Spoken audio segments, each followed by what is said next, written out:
Welcome to Leadership Rediscovered. I'm your host, Laura Siebold, and I am so excited because today we have Sarah Giosi back on Leadership Rediscovered, and we're having a wing it conversation today. That's right. Also, I think when did we do this last time? When was I on here? I mean, it was almost 2 years ago, right? Yes, it was quite a while ago. You were one of our first episodes and a very beloved episode, might I add. Well, I feel like we've been trying to schedule this since then. Yes.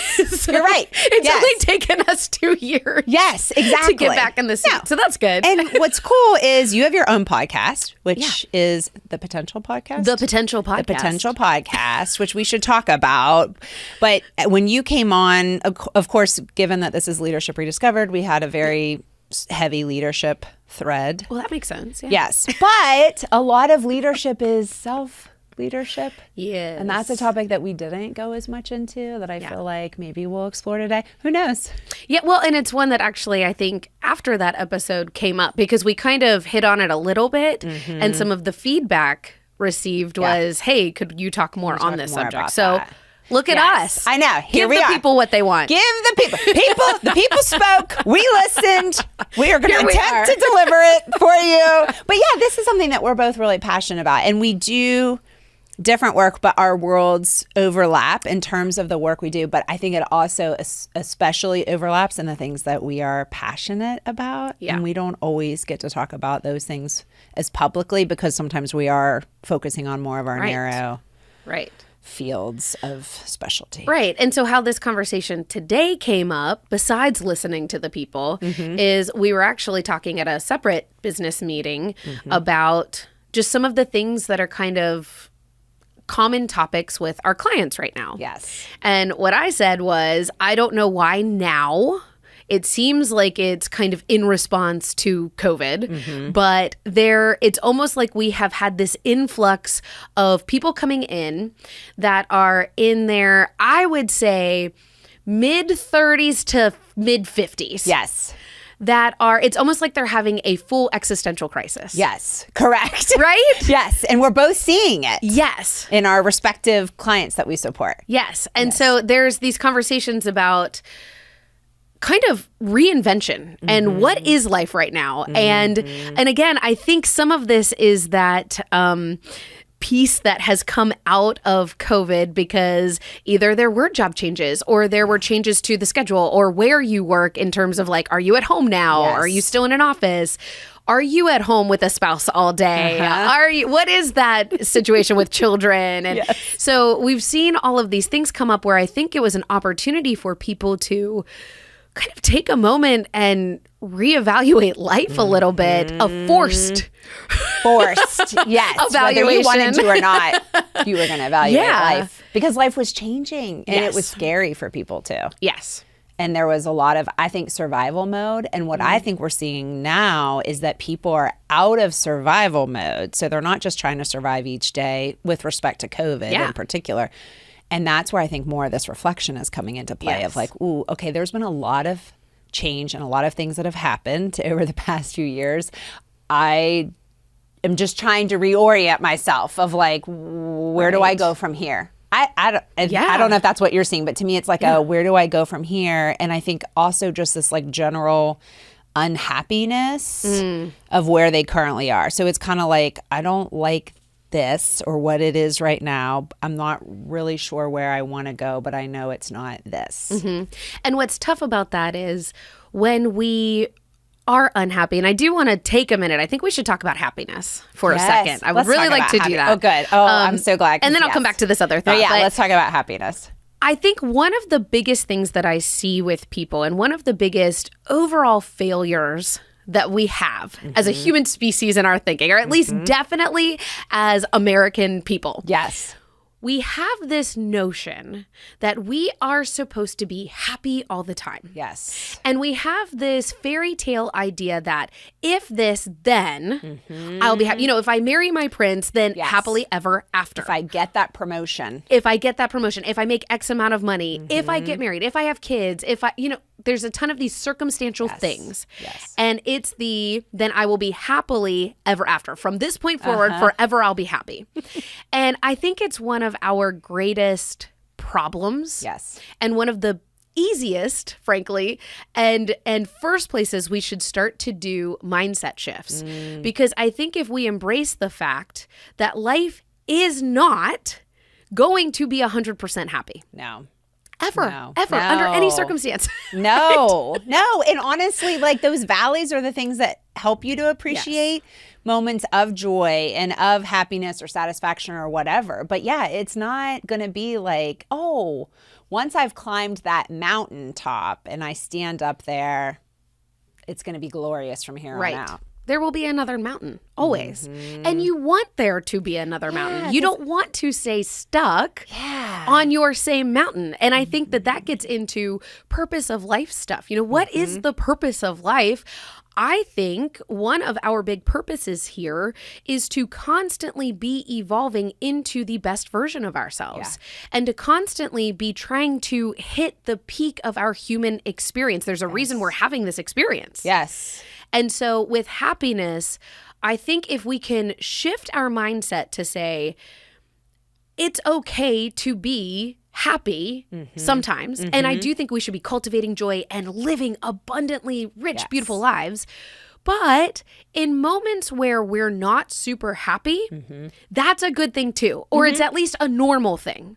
Absolutely. Yes, it is normal. And I think, honestly, this is what's causing, especially that age group, to have this existential crisis, or you can call it a midlife crisis, whatever you want, or just an inflection point. That's probably a nicer way of saying it. An inflection point, reflection point. But anyway, I think it's because by that age, people have usually achieved all of those things that they thought would equate to happiness.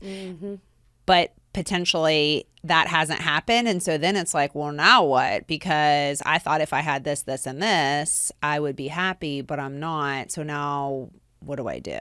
Right. And what was it all for? If I put in all of those years of sacrifice for my job or my kids, and that didn't actually bring me happiness, I think it does put people in a crisis, a shame storm, regret, all those things. All of the things. Or starting to resent other people. Yes. Instead of looking at it and going, okay, things are happy. Yeah. And there is honestly, I like to say, well, I think we're in a 50-50 world. 50% of things are good and 50% of things are bad. Yeah. I actually don't even think that's true. I think we're in a more good than bad world. I think so too. But we have that negativity bias, right? Yes. But even so, to embrace the moments where there are challenges and growing pains and pain points and unhappiness, to use them to say, okay, so then what is the dissonance? What is not right? And using it, again, as you were saying earlier, these are the areas that build the character. Yes. These are the areas that build the resilience. This is where we develop into the better version. If things are happy all the time, you're not going to develop into the best version of you. It's the basic idea of that phoenix coming out of the ashes. Yes. Right? Yeah. And so that is one of the first things I try to work with people is, if nothing else, let's start to change vocabulary. Let's start to look at happiness a little bit differently. And instead of going, well, I'm supposed to be happy all the time. Right. And if there is an area where I'm not, instead of using that as a driving force or a tool, using it as an area to get then down. Yeah. Well, and I'd like just to hear a little bit more about your process, because I don't think that's actually something we've talked a whole lot about, but just like, especially when you first meet with people, because to me, I'm always wondering, well, let's get curious then about why you're not feeling the way you think you should, or what's causing that. I do have a lot of people that I talk to and clients who I feel like are chasing something, but I don't know what they're chasing. And I was talking to a friend of mine the other day about a mutual friend of ours. And I even said, I feel like this person is chasing something. I just can't figure out what they're chasing. And my friend said, I don't think they know what they're chasing either. And I was like, okay, that's interesting. So would you talk about your process a little bit of just like if people are coming to you and you're starting off those initial conversations? Yeah, absolutely. It's the reason I'm thinking is because my process is very tailored per person. Gotcha. And so, but at the end of the day, because So I do wellness coaching. I was just going to say, So we I should should tell probably people, explain what you do. And I'm Hey, like, what's guys. your process? Sarah Giosi, you should just know me. I'm a big deal. Exactly. She is a big deal. Doesn't everyone know you? Why do I need to introduce I'll take this you? opportunity to shift myself Yes. here. Your production team's going to hate me. I've already dropped my water. I'm You're too short, so fine. I keep just swinging in the chair like I'm 6 I years love old. to do that, yeah. No, yeah. So I'm a wellness coach. Yes. And for me, I kind of already alluded to this, but I define that as physical, mental, emotional, spiritual, and social. Yes. So it doesn't just cover blood work and Yes. Or like how much weight are you lifting? Right. Yes. And I am a certified nutritionist. And so people it. come a lot of times that's where the goal starts, actually. Yes. But we really look at the whole person. Yeah. And because even something like weight loss, most of the time, it is actually this deeper conversation about Yes. purpose Yeah. or emotions or feelings that is actually playing a role in what weight Yes. people are or want to be. Yes. Yes. And a lot of times things are very obscure. You know, someone will come in and I only coach. I do own a gym as well, and we coach everyone. But my Giosi Wellness coaching, I only coach women. And I find especially women love to come in and say, well, I want to lose 20 pounds.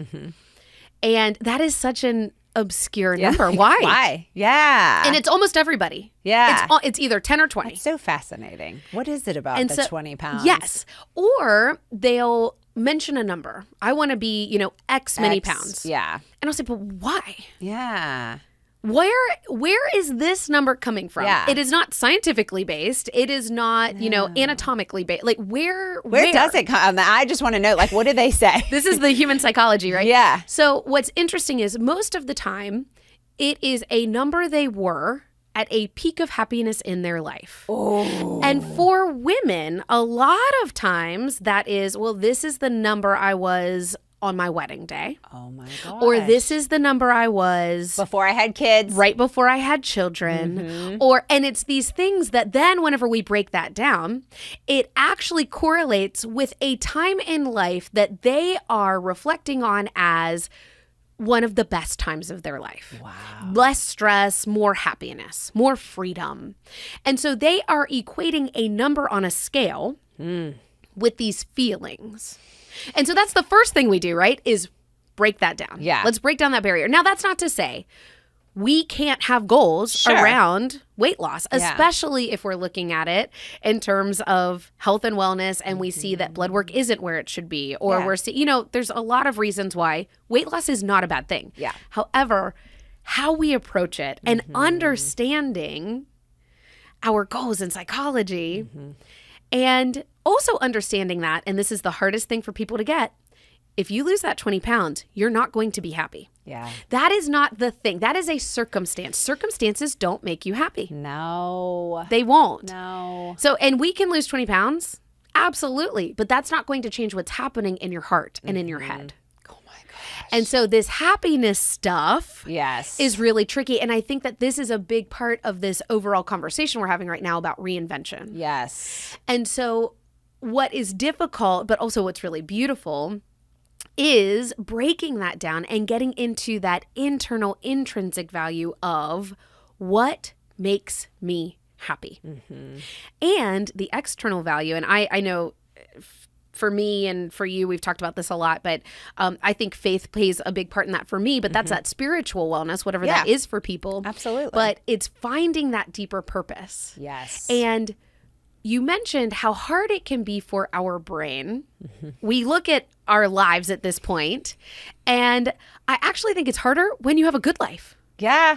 Because there's more guilt and more shame. Like, hey, Yes. I make X amount of money. I have a great husband. I have a great house. Should be happy. I should be happy. I should be grateful. This should be enough. Yes. And I think a big piece of that makes it harder. Yeah. Because it's the idea of having to let go, having to surrender the things that are actually good to get the things that are great. Yeah. Yeah. And don't hear me wrong, I'm not saying surrender your husband and I'm not saying leave your family or No, but here's the thing. I think it's important to really start to identify what it is that you're looking for, what it is that you're chasing, and what's the delta between where you're feeling or what you're feeling right now versus where you would ultimately like to be. And I think it's peeling back the layers to understand the motivation for both. So if this is your destination and where you're trying to go, what about that is motivating, exciting, etc. for you? And what about maybe your current situation is causing you to feel unsettled, stuck, etc.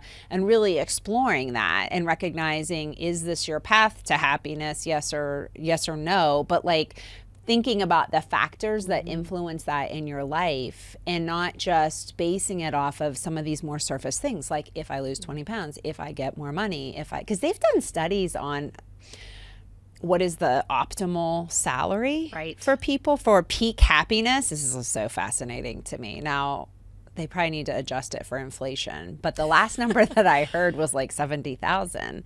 And I know people that make a lot less than that. I know people that make exactly that. And I know people that make a lot more than that. And what's interesting to me is where people are in relation to that number, but I can give you examples of people from every single group that's not happy. So people that, make way more than that, and people that do make that, people that make way less than that. I can give you examples of everyone in those categories that aren't happy. So it's like, is it really about that, or what is it that number represents for you? Is it, I want the ability to work less and spend more time with my family? Okay, that's different than I need to earn a certain amount of money. Is it, I have to pay my bills? Totally understand, all right? But then that's a different aspect of looking at your life and what it is that you prioritize. And I feel like some of the challenges are, and again, this is where I will tie the work that I do with companies, because I do work with businesses a lot. Companies spend a lot of time, good ones spend a lot of time focusing on their mission, their vision, their values, their goals. What is our purpose as an organization? What are we here to accomplish? Who do we serve? What do we value? What are our principles? But people don't spend time doing that, right? And what are the things that I really value? And I think a lot of times we get in these very public conversations about what is the meaning of life, what is the purpose of life, like generally for everyone, but it's like, what is the purpose of your life? What is the meaning of your life? Let's maybe start there. Because we all have unique purpose and meaning. Yes. And I think what's difficult is, and this is for both genders, this is for every age group, we are socialized to believe there are certain choices that should or should not be made. Yeah. And that's not a bad thing for our society, that as part of structure and all that. And especially when we look through our history and how we've evolved. I mean, it makes sense that there has been a structure in place. Yes. However, we are at a special and unique time where, because of technology and just frankly, we've got it pretty easy right now. Yeah. I think we're in a special place in time where we get to start to throw some of those things out, because it's not about survival anymore. It's about meeting your unique purpose. What is your calling? What were you put on this planet to do? Right. And that may fall very much outside of the societal norm. Yes. And what happens is we've got our creative, beautiful side of our brain. Yes. And then our security needed safety side of our brain. Yes. And we end up with this cognitive dissonance that is fighting it. And what's wild about that, and what I try to remind people when I'm coaching them, is you will not die. Likely. Yes. You will likely not starve to death if you leave this job right now. Yes. Yes. You likely will not die from lack of shelter if you decide to get a different house. Yeah. You know, these are the things that we have to, because we've got that safety side. People would rather be miserably comfortable than step outside of that comfort zone and have glorious, beautiful results on the other side. Yeah. And I don't say that flippantly or, like I'm judging people, because I'm like that too. That's how we're hardwired to be. We are hardwired to be that way. Yes. Yes. Yeah, to protect ourselves and have that safety. Yes. But you're right, because I feel like I can't tell you how many times I'll have conversations with people and they'll say, well, it's like the devil you know versus the devil you don't know. And so it's almost like I'd rather stay in a situation that is not serving me. And I know it's not serving me because I'm scared of what the unknown is. What if what I do next is worse? Okay, play that out. What if it is? Right. Are you going to die? Likely not. Can you figure it out? That's the journey. It's just, changing and trying things. But that's where I feel like people get stuck is taking action and trying and consciously choosing. If someone says to me, you know what, I am miserable and I consciously choose to be miserable, okay. Right. That's your choice to make. Right. Don't get to complain about it though. Right. I will say if you want to consciously choose to be miserable, fine, but you kind of lose your, I think, ability to complain about it because you chose it. But the challenge for me is I think there's so many people that are just existing every day and not intentionally living and not consciously choosing. They're just... I'm just trying to get through the day. Yeah. And I get that. I've had moments in my life that were very survival oriented pre-COVID, right? I just got to survive this day. It's like when young children, the whole saying of like, what is it? The days are long, but the years are short. Yeah, there are. Like, you are in survival mode. And I get it. Like, I'm not judging anyone for saying, I just have to survive this day, this week. But the problem is it goes from surviving the day to the week to the month to the year. And then next thing you know, 20 years have gone by and people are like, oh my gosh, this isn't the life. This isn't the life. I don't know who I am. Right. I don't know what I want. And now I've invested X amount of money in this degree and career and this many years in this. Yes. So I can't start over now. Boom. Yeah, because we both hear it all the time. Exactly. And again, this is where I remind people we tend to look at things very black and white. There's this choice or this choice. There's infinite number of choices. Yes. And there's things that you haven't even invented yet that are a choice. But, and maybe we can now get a little bit practical for people that are listening and going, this is me. Okay, but what do I do about it? Yeah. Listening to this podcast isn't enough, no matter how great and entertaining those two ladies are. We're just scratching the surface. Right, right. There are some things you can start to do. And I do think this is not a plug for me or even for you, Laura, but I do think sometimes getting another person that you can externally process some of this with is helpful. Getting a coach. And I will say I have described this in the past. I can't remember if I did on this podcast or not, but there is a big difference between a therapist and a coach, like a life coach. Yes. Because I'm also a certified life coach. That's part of when I do wellness coaching, it's the whole life, right? That's why you look at it holistically. Right. Yeah. And so there is a difference. I like to say it, and it's not this simple, but this is me like for dummies, right? It is the time to go to therapy when you are really working on processing things that have happened in your past and processing the feelings now relating to those. For sure. I think that coaching is about finding and talking to someone to process what you want for the future. And I do think that past work is super important. It is. It so is. I'm and not it comes up underplaying sometimes. that. I mean, it's helpful to know. We're not certified to do therapy with someone. However, when people disclose, because sometimes when you try to follow the trail of like, well, when did this first start or what's causing, maybe impacting motivation or whatever the case may be, sometimes those things come up and it's like, oh, okay, there was a trauma here, or okay. And it's helpful to inform for the future, but we're not there to... I'm not going to help you process that. No. In fact, I'm going to not that we're ever going to ignore that, but I'm going to do the opposite of helping us get to the next step. Beyond that. Yes. And those are very different things. And it comes up a lot with wellness stuff, especially, again, I talked about nutrition and weight, and so much of that has to do with family. And it's not family genetic history. No. I'm going on a tangent now, but I told you this. We talked about this. People will say, well, but this is my health concern, or this is my weight, or because it's genetic. It's in my family history. And don't get me wrong. I think family history is important to know.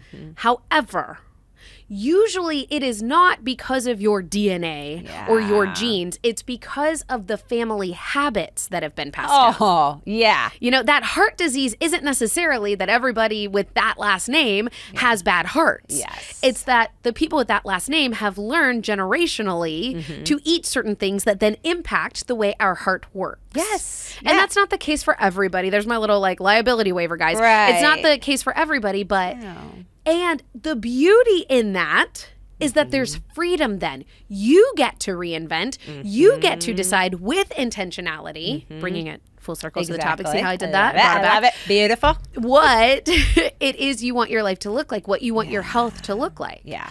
And so the point of all of that, and to say, talking about coaching, and is that we need to have some practical things. And a big part of it is understanding what your past is. Yes. But then when we talk about moving forward, after you hear this conversation, what are some steps? Coaching could be great. Yeah. To have somebody help you through it. But Absolutely. also just at home on your own. Yes. You mentioned values. If you don't already have personal values and or family values, do it. Do it. You need to know what you want everything to come back to. What is important to you? And I know you have for your family certain things of the way you do. Principles. I don't know what you call them, but there are family values. Yeah, family values of this is how we behave, this is how we show up in the world, which I think is awesome because you might be the first example of someone I have ever heard that has family values. I mean, not that families don't have them. Right. They just, I've never heard someone talk about them Right. like you have. Like we believe in this and we do this. And I'm like, that's so cool. I think a lot of times we just assume, like, I hope that my son will pick up some things about what we value based on our actions, but it's not always things that we explicitly say. We could do a better job of saying, no, this is how this family believes, what we believe, are the how Giosis. We act. Yeah. This is how we behave. Yeah. And they get to be a part of that process and they can help define that. But also I have at this point now, they are 4 and just turned 6 2 days ago. I know. It's crazy. What a wild shift. I know. Isn't that a weird age shift? It is. Again, side note, it's tangential. Starting to get like real fun. It not is that it's fun. not fun earlier. But he's a straight kid now. Before he was still, like he was just now he's a kid. It's anyway. fun. Yeah. My 4 and now 6-year-old have these values memorized. I will say in the car, what are our family values? And they will rattle them off. They have them memorized. It is a part, it's a part of our family culture. We talk about this and we use it. I use it in parenting all the time. I'm so glad I have these values because when something happens, I can say to them, does this align with our values? And they can say yes or no, even at these young ages. Right. And one of ours are kind of, we have some tongue-in-cheek stuff. And I was going to say, will you say them? I think you said them on the first podcast, but I want to hear them. That's so funny. They're so good. Our values are, don't be a butthole. I love it.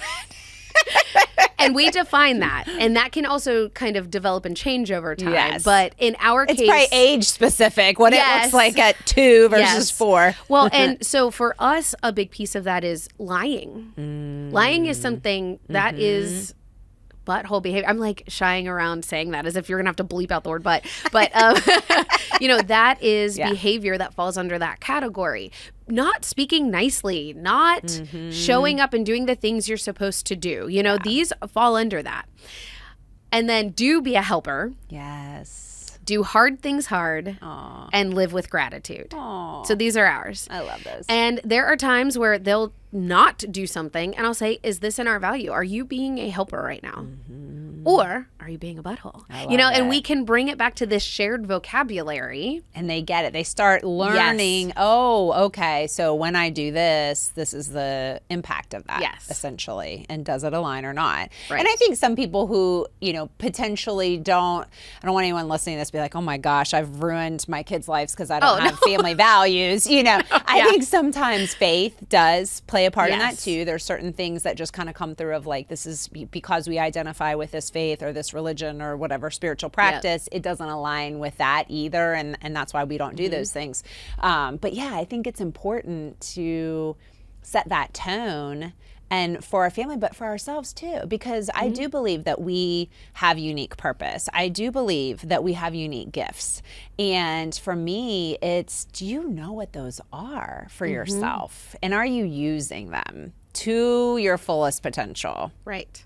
And you could even hear with ours, well, okay, then Sarah, how does that actually help you if you're having an existential crisis? How do these values, especially ones that are more kind of obscure, I guess, then how does don't be a butthole or how does be a helper help define who you want to be or what career you want to have or how much money you want to make? And I tell you, it does. It does. And I can't tell you how many times I will be in my office and I won't want to do something and I will say to myself, Giosi's do hard things hard.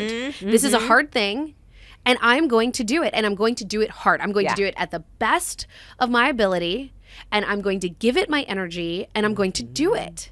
And I can tell you that be a helper is a big part of what comes up in my career because there are plenty of times where I'd love to not be. Yeah. Same. That's not my Maybe value. help myself instead of someone else. And so it helps define the path I take. It helps define my business decisions. And what's it most important to you? Because then as you think about, does our family want to do this or do I want to do this in my career? Because I think what people don't maybe think about or recognize is how much our values drive our behavior and in good ways and bad ways. So when you're angry, when you're jealous, a lot of times that is connecting back to a value. Maybe someone crossed a boundary line for you that was one of your core values. Or if you're feeling jealousy, for example, of, I'm upset that that person has this thing and I want that. Okay, follow that. Don't be, I think sometimes we might, I feel like sometimes I'll just speak for myself. I feel like I was raised sometimes to certain negative emotions were bad. So like anger is bad. And it almost, and I wouldn't say that that was stated. It was just maybe something I inferred and interpreted for myself. I should ask my siblings about that because now that I think about it, we've never had that conversation. But I just kind of felt like anger is a bad emotion and you're not allowed to feel that. I love now when I feel anger, which is not frequent to be honest with you, but when I do, I'm like, ooh, what's there? Chase that. What's going on? What's causing that feeling? And I think a lot of times we act on the anger or whatever that emotion is without connecting it back to the thought that's creating the emotion. Exactly. Where's it showing up and why is it showing up? Yeah. And just getting curious about that. And so all of that comes back to this more introspective work. Yes. And that's the hard part. If you want to reinvent yourself, it's not easy. No. And it's not comfortable. No. And you do have to set space and time for that because you do need to go through some of these things. It takes some space and time to figure out what your values are and to write them down and memorize them. And it does take some time if you decide to go the coaching route to find somebody and get that scheduled. I also think some of the other things you can start to do, I love this exercise and I know you've got amazing ones. But I highly suggest that people do self-dates. And so do you do this? Do you mean like self-care dates? No, or? I mean self-dates. And what I suggest, and let me tell you what a self-date is. Yeah, I was going to say, maybe I do it. I don't know. Say more. So especially whenever I have someone who is struggling, they know they don't feel happy, but they're struggling to connect with the things that make them happy. Because again, we have in a lot of ways been socially conditioned.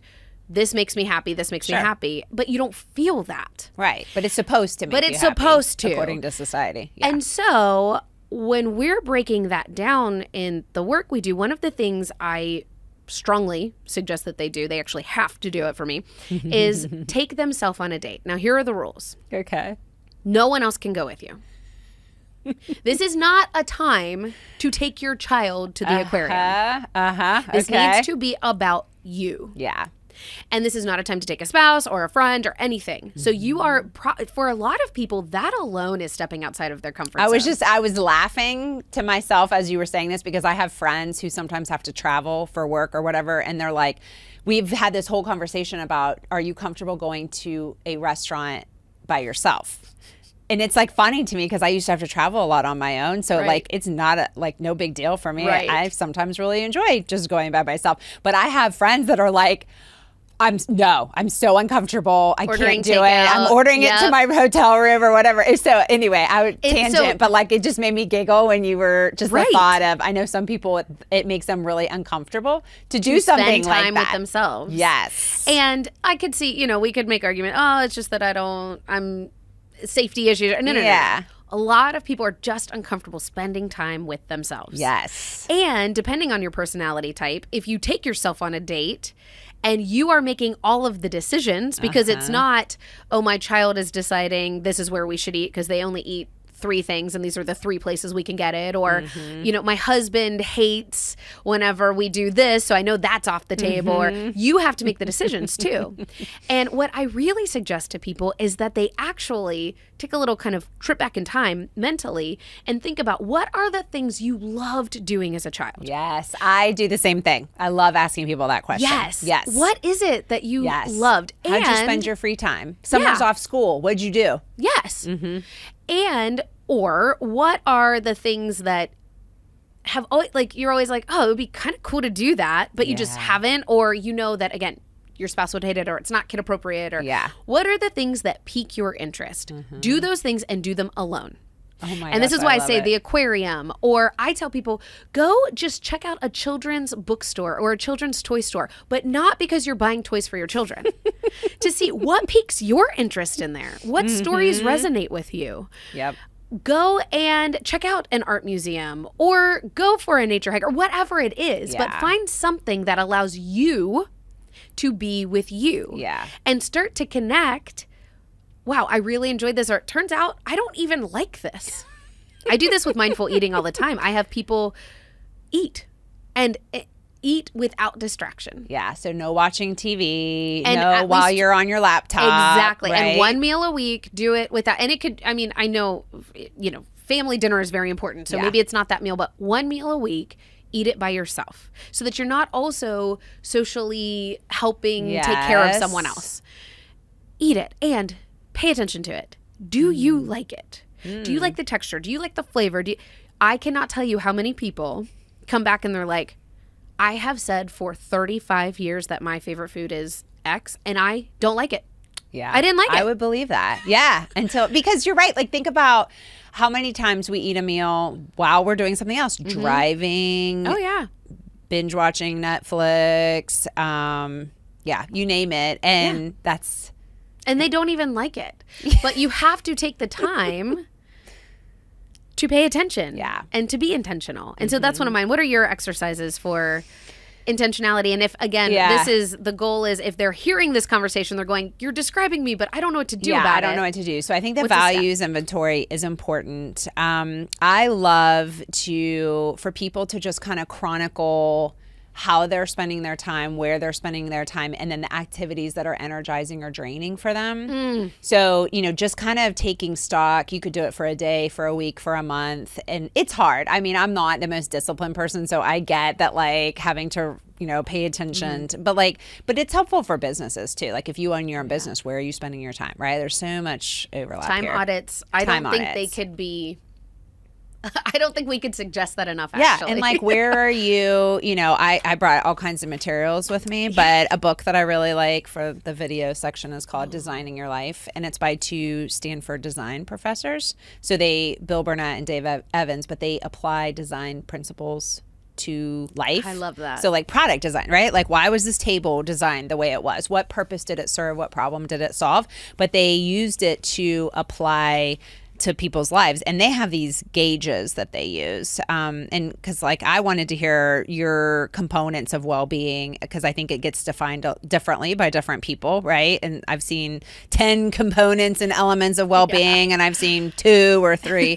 I'm trying to find in the book, they do, I think it's work, play, love, something else, wait a second, health, work, play, love, and health. And they present it like a dashboard of, like, a gas gauge, 0, empty to full, right? And where are you on your work category, your play category, your love category, and your health category? And so as we were preparing for this conversation, it's been a while since I've looked at this book, and I was like, okay, Laura, just do it real quick for yourself. Like, where are you? And I would say, like, play, is really low right now. I've been working really hard and I love what I do.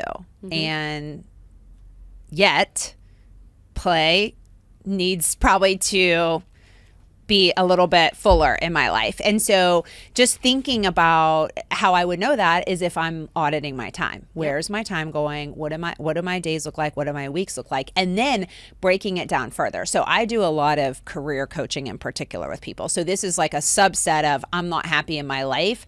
A lot of times I get that I'm not happy in my job or I'm not happy in my career. And what's really interesting, and we've talked about this before, it's so fascinating to me how people end up in their careers, because so many times, I think it's only like 15% or so, don't quote me on that, but like around that number of people who actually end up doing the things that like they either majored in if they went to college or maybe thought that they were going to do, right? So it's always so interesting to me how people, I mean, think about your journey. Did you, when you were 10 years old, did you anticipate you would be doing exactly what you're doing right now? Definitely not. No. So it's like so interesting to me to ask people like, okay, you know, what do you do? And then how did you get into that? And so many times I will hear people say, well, I got an internship. Like I had to get a job. So I started Chick-fil-A. My friend Lisa Holt that owns Chick-fil-A. It was like, well, I got a job in, you know, college, and then like one thing led to another, and now I own 2 Chick-fil-A's. But like fast forward 25 years or whatever. So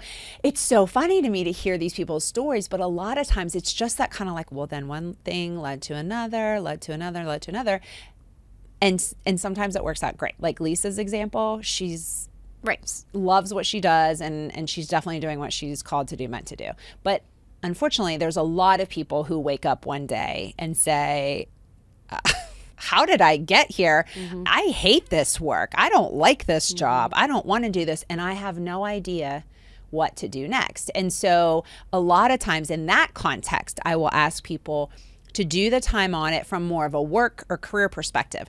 Write down all of the tasks that you are doing in your job, and then how much time you spend doing those things, and then what of those are draining to you and what of those are energizing to you, and do it for a period of time so that you can start looking for patterns and trends. But it's the same thing with your just life overall. You know, where are you giving your time to? We all have the same amount of hours in a day, but we spend them differently. So where is your time going?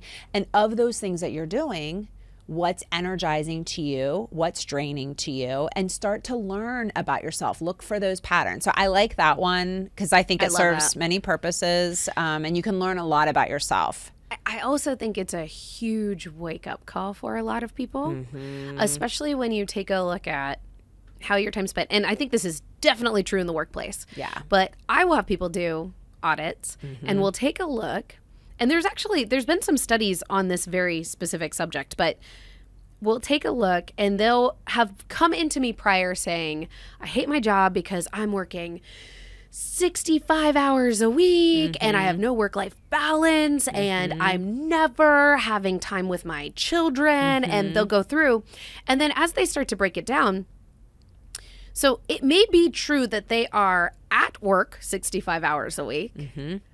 But how much of that are they actually working? This is one of my favorites. And it is very funny. Where I just say for one day even, but do it for a week. Because a lot of times people will, when they know they're tracking, they'll be like on best behavior. Oh, yeah. But for 1 week, just write down, I want you to keep a log of everything.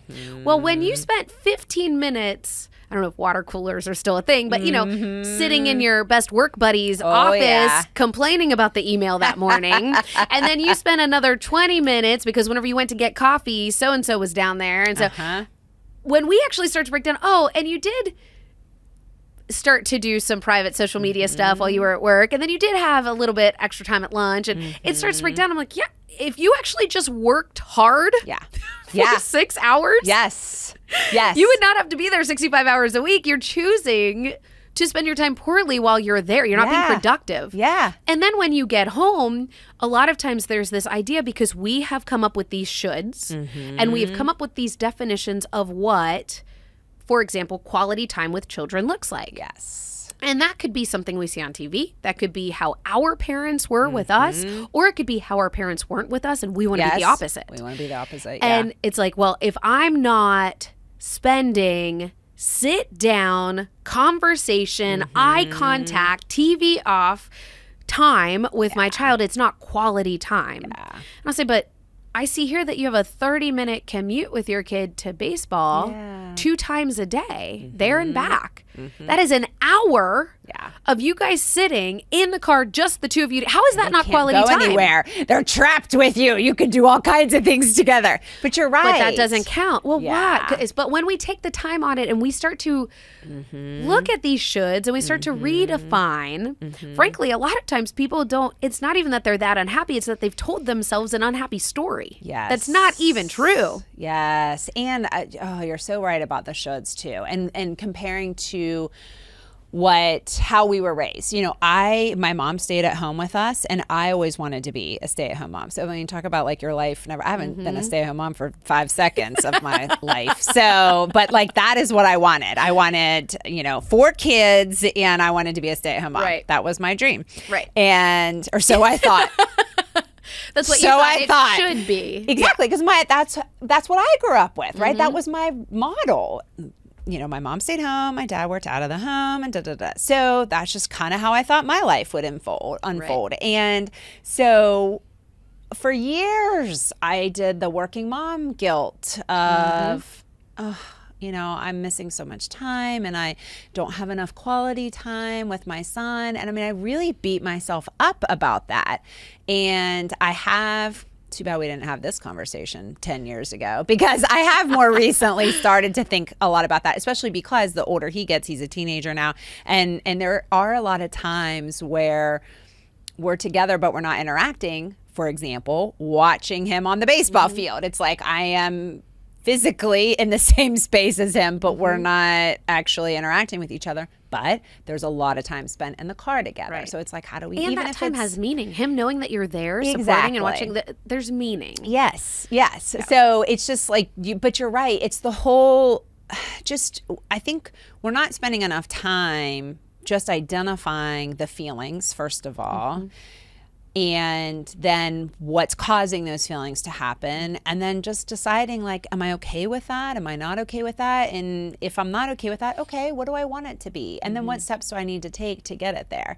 And I'll tell you, I had a little experiment when I went from working a corporate job full-time to working my business full-time. Right.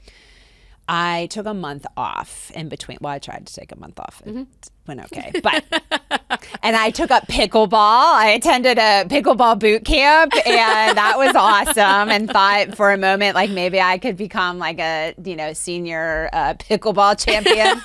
No. But I tried really hard not to work, because I'd never not worked, as long as I can remember, like I've always worked, right? So I thought, okay, I'm going to take a month off, and this is going to be like a me journey and whatever. What I learned, yes, exactly. Yes. What I learned was that the days went just as quickly, regardless of what I filled them with. So this was intentionally, I wasn't trying to be super, super busy doing a bunch of things. And so I was shocked at how the time passed just as quickly, but I really didn't feel like I was productive yet. It just was a big learning for me of how quickly that time went by and how fast. And I think that's the challenge sometimes that we're in, is that we're just in this, again, the survival mode of, I got to get through this day so I can get to the next day. And I think we sometimes don't want to evaluate our life. We don't want to pick up that rock and look underneath it, because we're ashamed of what we might find. And I have a lot of people in my life who will intentionally stay busy because they don't want to do the introspection and the exploration. And I'd love to hear your perspective on that, because I do think that, we all have our moments, myself included. I'm not going to sit here and pretend like I got my life figured out fully, but I do think that is sometimes a cause for people to not want to do the introspection.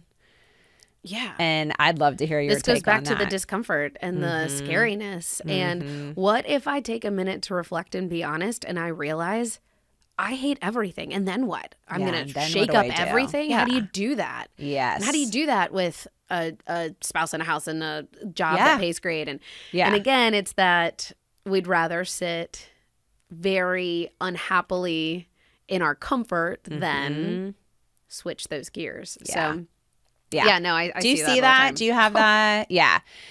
And I just, for me, I don't want to live with regret. I don't want to look back on my life with regret, however long that life is. And you and I talked about before we hit the record button, I think I had situations when it was very unique, but I think when I was a junior and senior in high school, there were several separate incidences of classmates being killed in car accidents.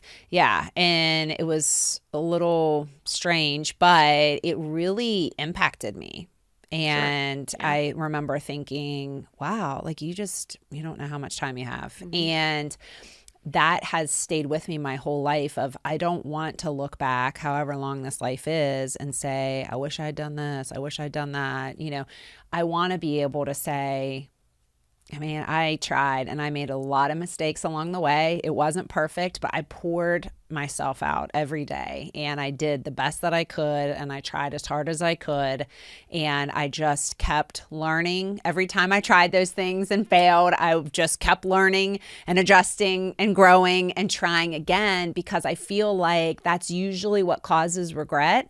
It's not the things that you did, it's the things that you didn't do. And I don't want that in my life and I don't want that for other people either. And I think that's why I am very passionate about this topic. Yeah. Yes. Do I have to sell you on that passion? No. Check. It's true. It's true.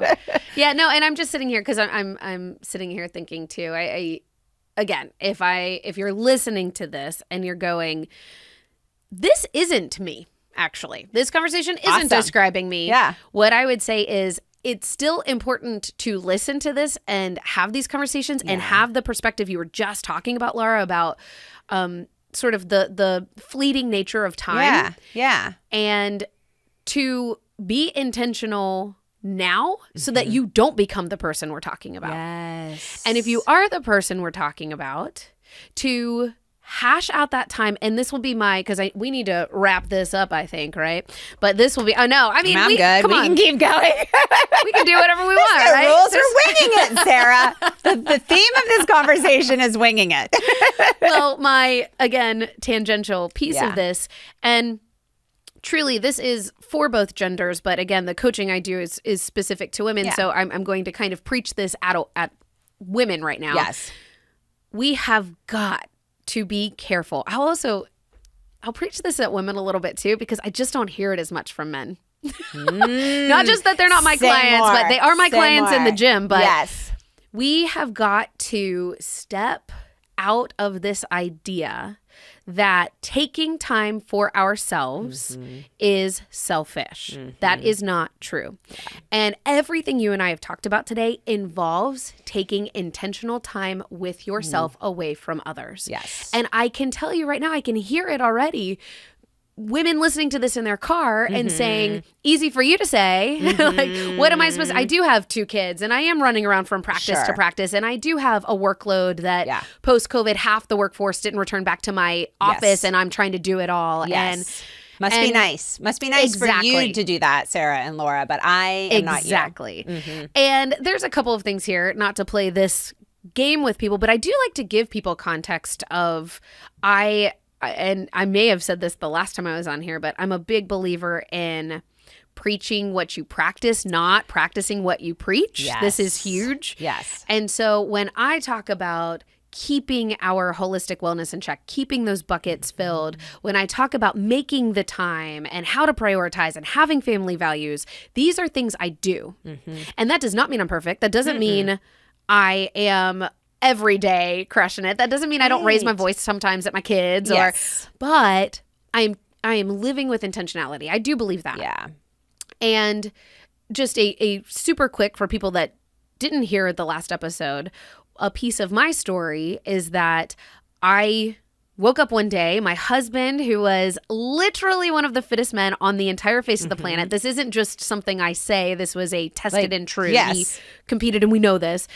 Fittest man on the planet kissed me goodbye. He went in to work and died. in a second. Yeah. He had a thoracic aortic aneurysm that none of us knew could possibly happen. It is truly such an anomaly for a person that healthy, that fit, was not using any type of like performance enhancement drugs, or because that's an important piece to know. Yeah. All of these things were just, it didn't make sense. It did not make sense, because even people that have this, congenital disorder, you're usually much older or very unhealthy already. Yeah. It just didn't make sense. No. He was 40. We had at the time a 1-year-old and a 3-year-old. And my whole life, in an absolute blink of an eye, changed. And obviously his did too. I mean, right. In terms of like, you never know, don't take it for granted. Yeah.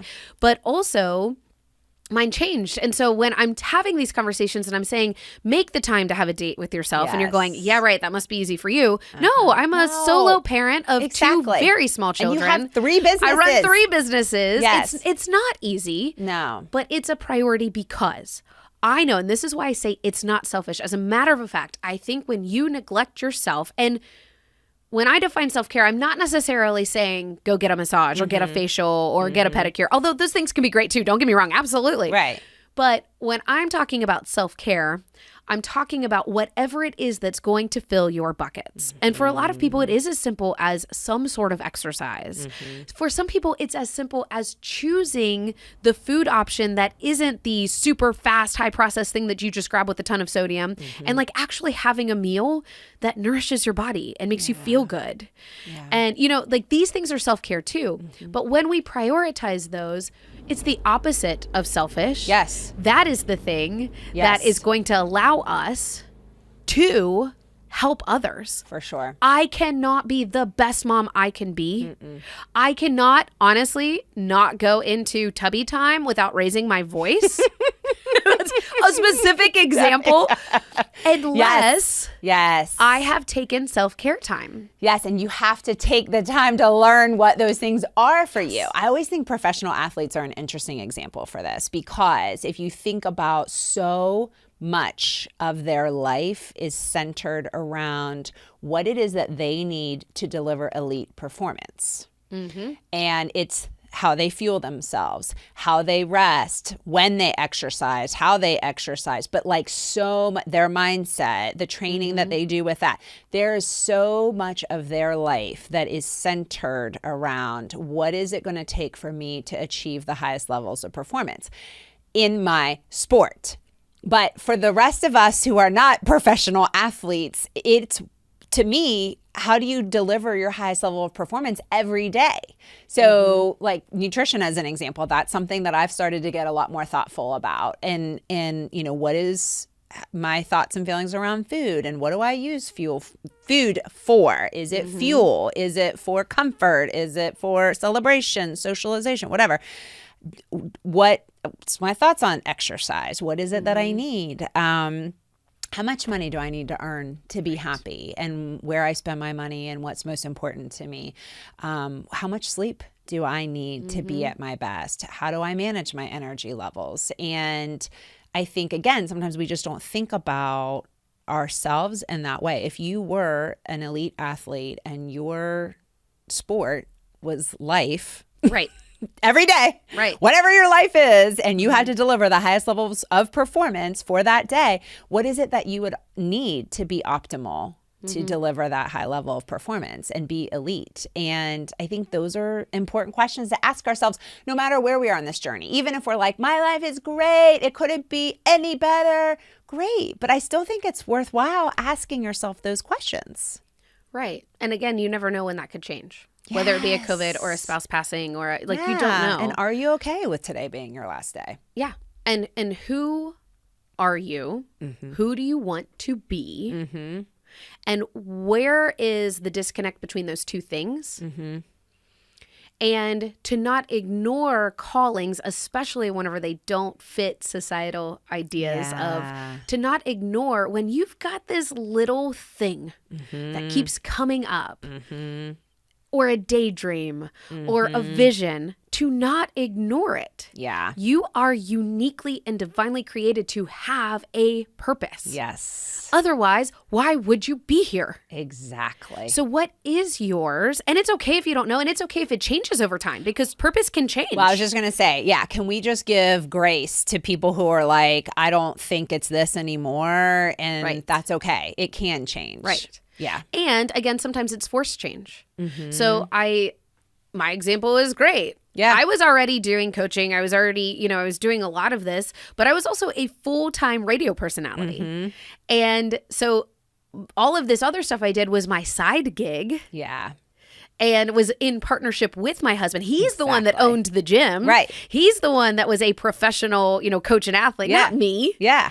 And there was this shift that took place, and it was done with intentionality, but it was also a choice had to be made in that moment. Yeah. Or I think of people as they are coming up on retirement. Yes. That is a choice. It's not forced. You get to choose when you want to retire. Sure. But, well, if you're lucky. Yeah. Exactly. Assuming a few factors. Right. Yeah. But that's a big change that's about to take place. Yeah. And there is now this kind of forced reconciliation with the life you had and the life you're going to have, and what is in the middle. Who do you want to be? What are the steps you need to take? And there's this really interesting study that talks about some of the work we do. We do work with people who are working on recovery. So, and we use fitness as a tool in that. And we mentioned that I have 3 businesses, but one of them is CrossFit Morgantown. One of them is Giosi Complete Wellness. And one of them is Forgiven Warrior. I'm the executive director for this nonprofit. Yes. So we are helping people live their best life in the community, and recovery is a piece of it. And there's this fascinating study that when you ask an addict to think about their future. Yeah.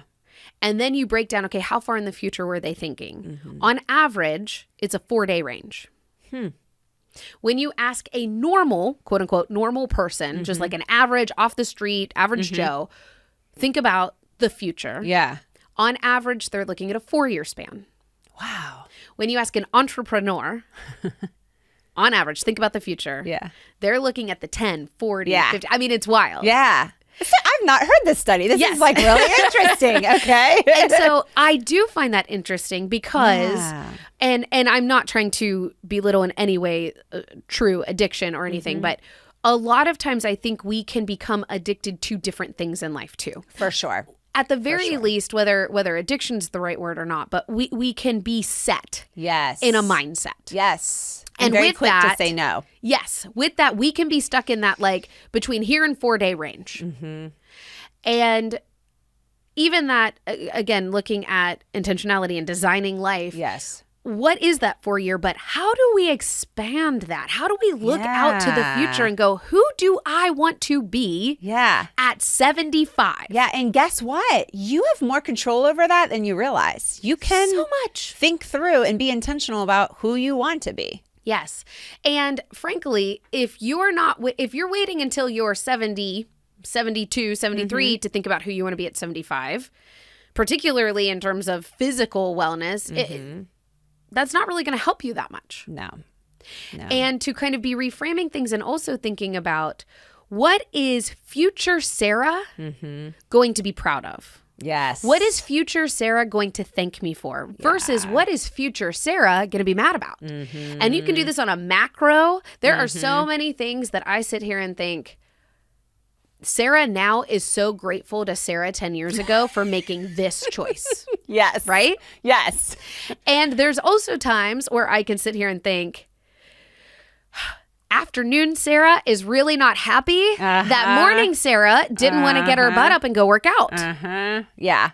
And so how can we, again, use these things to help us be intentional in our micro, but also in that macro vision? Yes. How do we get out of the 4-day, 4-year and look to the 40-year and who is the person we want to be? And it's okay if it takes 40 years. It is. And it's okay if you don't know the answer and if it's scary. All of it's okay. If it's overwhelming, that's fine. But start somewhere.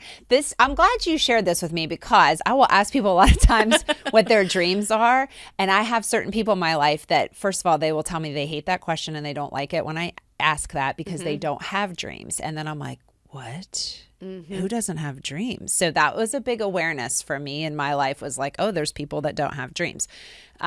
Because meanwhile, you're like, here's my trapper keeper. Like, I've got many folders that show this is dream 1, dream 2. Yeah. 6 lifetimes worth of dreams that like what makes me saddest right now is knowing like, ooh, I don't have enough time to do all those things. Like I'm going to have to whittle those dreams down.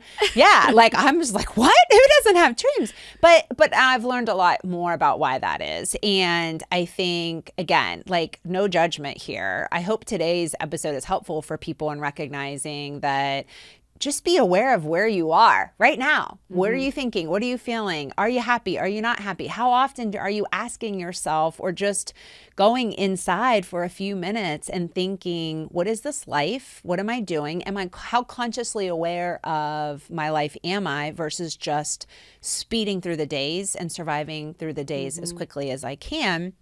And also, you don't have to have it all figured out ever. I don't think we really ever do figure it out. I think it'd be boring if we did, by the way. I think that's the point where your maker's like, all right, you got to figure it out. Time to go, you're right? You're off the so, earth. Yeah, I haven't figured it out yet. Definitely haven't figured it out yet. But I also think, and something that's interesting about this book, I will say, that's Designing Your Life book, is that it's also not about blowing up your life either. So they talk a lot, again, this is more career oriented, this book is, but it's like you're in my brain right now. Oh, that's why we get along so well. But like, so they'll tell stories of people who are, they're an executive banker for 40 years, and then they just like quit and start a restaurant, and they do all this stuff about, starting a restaurant, and then they realize like, actually, I hate this. Oh no, now what do I do? Right. And so it's like, okay, hold on a second. Like, what is the first little step that you can take? You think you want to own a restaurant? Why don't you go talk to some people that own a restaurant and just ask them, what's it like to own a restaurant? Do you like owning a restaurant? Do you not like owning a restaurant? And learning about it. And then maybe go work in a restaurant, or maybe go like start something small in your home and see how that goes. Like, you don't have to blow up your life, right? What were you going to say? Because I can tell you your thoughts on that too. Well, and this might be actually the good kind of parting note on this, that as we're talking about this, and we can recap what some of these actual practical steps are, because now we've had this kind of big overarching philosophical conversation. Tactical. Let's go. And then we'll we go can tactical break again. down those couple little things we were. But it's also very important, so important, to not be all in, all out. And so when we're talking about this, and that's what you're talking about, where they're like, and I have made the decision, goodbye. Yes. I'm out of here. And I see this a lot. Again, I'll use nutrition. Great example where people are like, I'm going to be so quote unquote good. And these are the people that they will lose that 20 pounds in 6 weeks. Yeah. And they are like, I will never eat a carb. I will never eat dairy. I will never look at sugar again. And they go through this thing, and it's very extreme, and they are all in. Yeah. The problem with that is not sustainable. No, it's not. And I think I've been those people, by the way, right? or tried to. I'm not that disciplined, but I've tried. It's not sustainable. But we're in this all in, all out, instant satisfaction. If I can't lose, why do I want to lose 20 pounds over a 2.5-year span? Whenever I could lose it in 6 weeks and then look great for this event next week. Exactly. And my answer is, because if you do it over a 2.5-year span, then in 3.5 years, you'll still have that weight loss likely, like statistically likely. Versus if you do it in 6 weeks, statistically likely in that 3.5-year mark, you have doubled, statistically, guys, you can look it up, you have doubled the amount you've lost back in gain. Yeah. And it's not just that, but it's the process. It is the person you are becoming. I know at the end of the day, the goal may be to lose 20 pounds. Sure. But who is the kind of person who is 20 pounds thinner? Yes. It is not, what are the foods that make me 20 pounds thinner? Yes. It is, who is the person who is 20 pounds thinner, because that is a person who makes different choices than the person that is currently in the room. Yes. And you could do this with money. Yeah. Who is the person who makes $100,000 a year versus who is the person who makes $35,000 a year? Right. Right. Neither are good or bad. No, it's just, it changes the decisions you make. It's just the person you are in the process. Mm-hmm. And I think that is the piece. Ignoring the process for the product is just never going to get us anywhere. And one of my little examples that I use for this is right after I had Mackie, that's my youngest.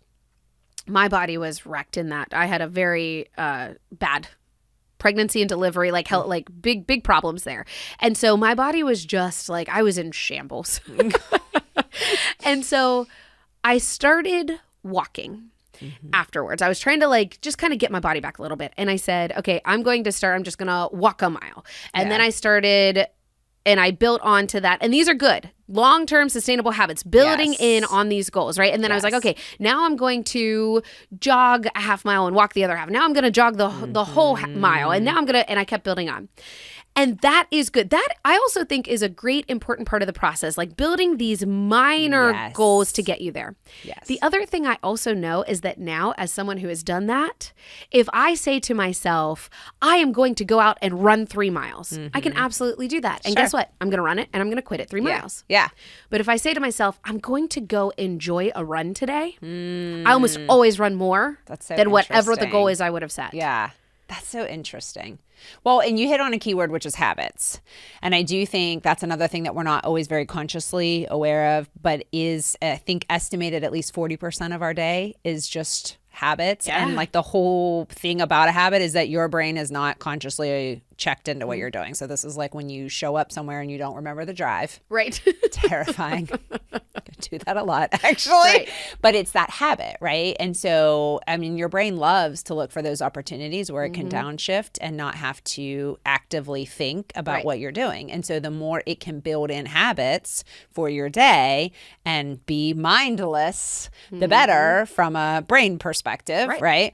So again, over time, we develop these habits, and some of them might be good for us and some might not be good for us. But I think that's another opportunity for us to really reflect on what are we doing, where's our time going, and what habits do we have in place that are supporting the goals that we do have or the dreams that we have, and what are the habits that are getting in the way of that, and how do we maybe alter or adjust those. And again, it doesn't have to be crazy. It can just be, I'm going to walk for 5 minutes today. Right. And see how it goes. Or I'm just going to go enjoy a walk. I'm going to go enjoy this meal. Right. Where I'm not doing anything, listening to anything. You know, you could take it a step further and close your eyes. I had someone walk me through a mindful eating activity one time where you had to close your eyes and really focus on the food in your mouth. And I was all 5 senses. And again, while I was doing it, I was like, this is the weirdest thing I've ever done.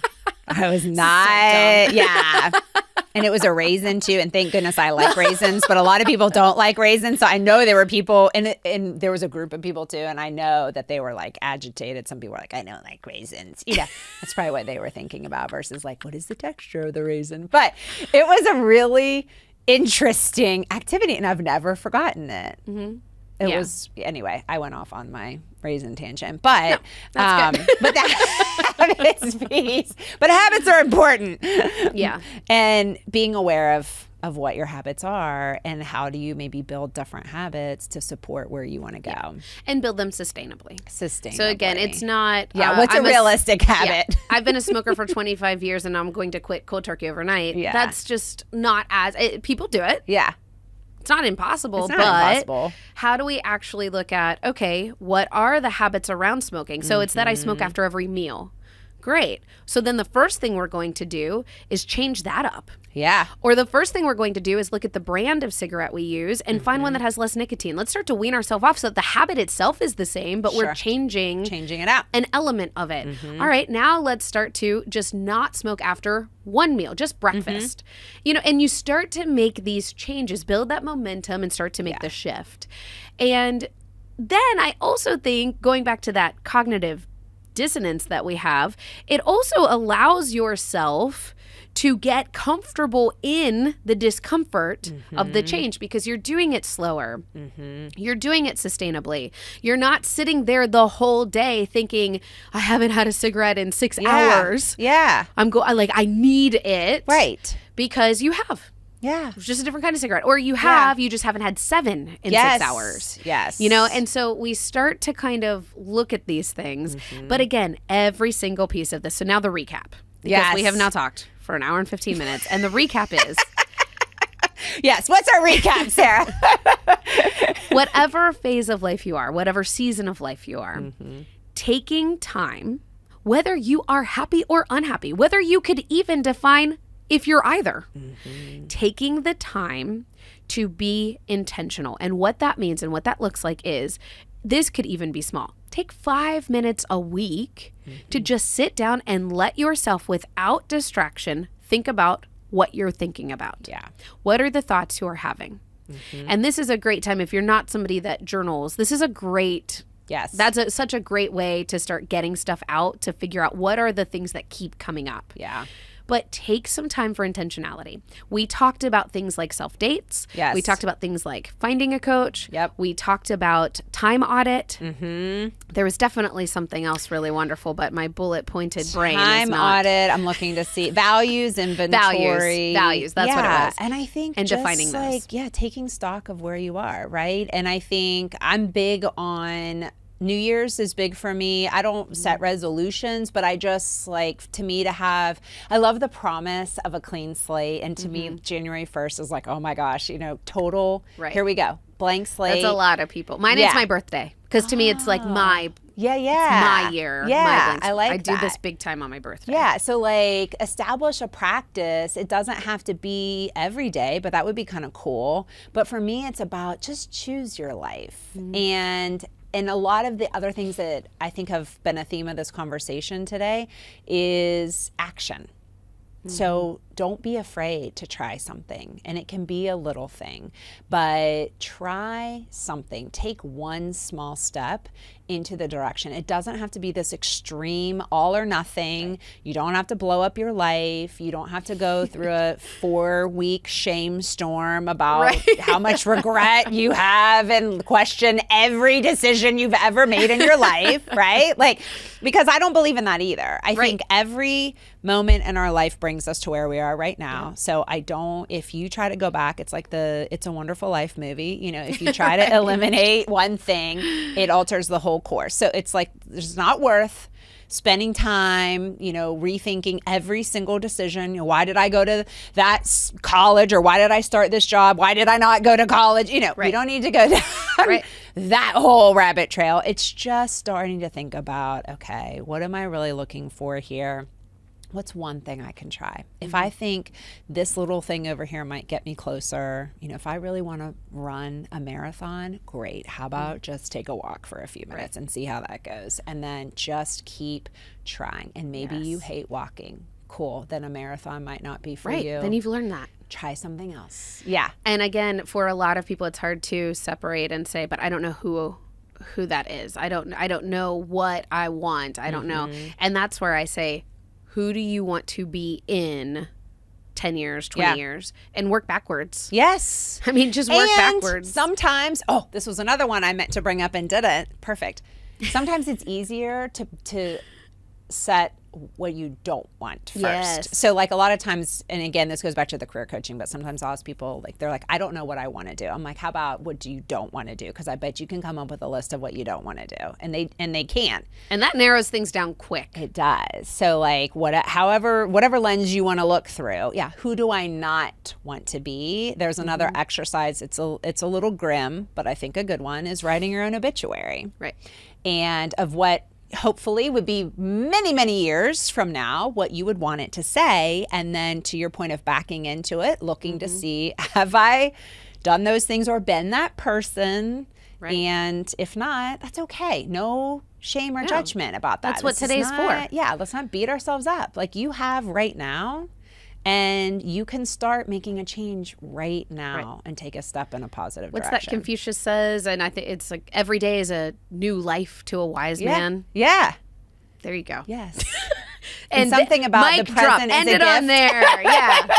Yes, exactly.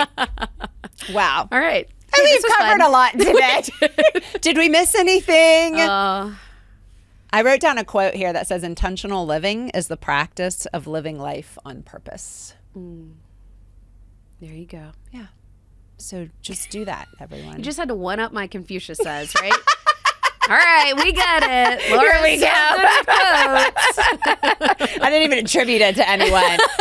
Signed Laura. Yeah, came from somewhere. Yeah, no, but I appreciate this, and this was so much fun, and I could have we'll just make it a regular thing because if you loved this podcast, please provide feedback, and we'll do it again. And if you didn't love the podcast, say nothing, and no, we'll know. But I hope, because again, this is something that we are both so passionate about. One of my biggest pet peeves in the whole world is just wasted talent and wasted potential. And I know you have the Potential podcast, so I know you care about this too, but it's just because I see it in people and I see what they're capable of. And sometimes we are our own worst enemy and we hold ourselves back and we tell ourselves no. We're really good at excuses and why we can't do something. And all I would just love to challenge people with is, instead of saying, no, just trying a why not, or... And will a future Sarah thank me for this? Yeah, I love that. Instead of saying no to this, what is the thing future Sarah would want me to have done in this moment? Yeah, and why not now? Yeah. There you go. All right, this was good. That's it. Thank you. That's all we have for today. Until next time, shine bright, everyone. Shine a little bit brighter now that you know all this.